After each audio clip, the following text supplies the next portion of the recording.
Warning, spoilers. Hey everyone, how's it going? Today I'll be talking about Scarlet Spider, Volume 1, Life After Death. The story begins with a dealing that's going down. Kane stops the dealing, not because he thinks it's the right thing to do, but because, well, he needs some money to start his new life, which will be in Mexico as he plans to. Um, Now, Kane, before he goes, hears a noise coming out of one of the crates. He opens the crates and finds out that they're going to give these guys a bunch of, dead bodies. He noticed that one of the bodies is still moving, and the noise was coming from a little girl. He takes the girl and sends her to a hospital, and leaves. Well, not before a cop, pulls a gun at him, and he ends up having to kick his ass. Kane then goes to a hotel room using the money that he'd stole, and thinks about his life and how he used to be. How people saw him as a monster, and how he wants to not be that anymore.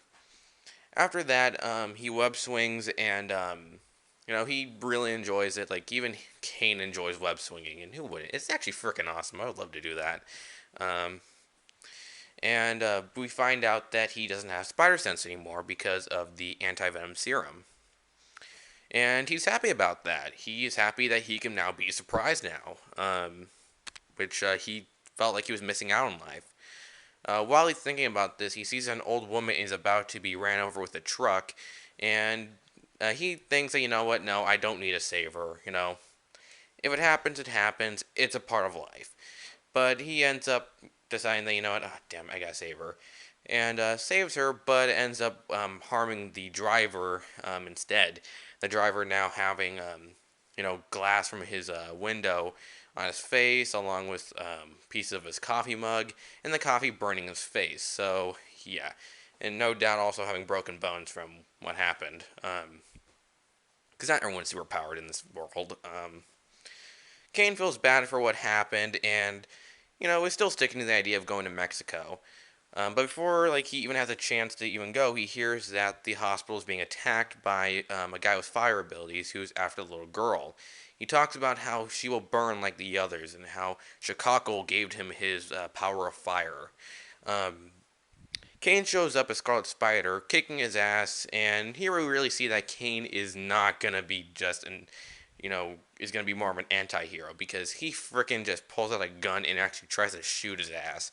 Kane eventually defeats him, and the guy ends up going to jail.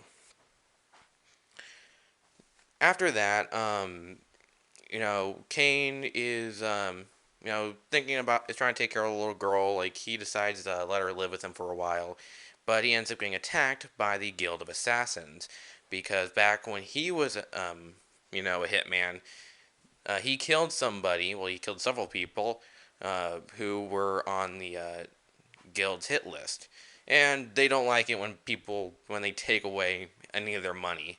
They offered Kane to join them or die, and Kane just says, go fuck yourself, which is pretty badass.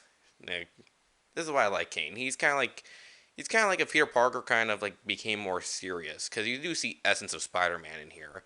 Um, the next story really is just a one shot with Kane and a cop trying to stop a bomb from going off. It's really good. We get some nice banter with Kane the cop, and it's a really good story. We also get some nice humor as well with Kane, especially in the ending. The final story is when Kane battles with Craven's daughter, um, and yeah, it just goes crazy. Like it gets bad fast. She stabs him. The place gets on fire.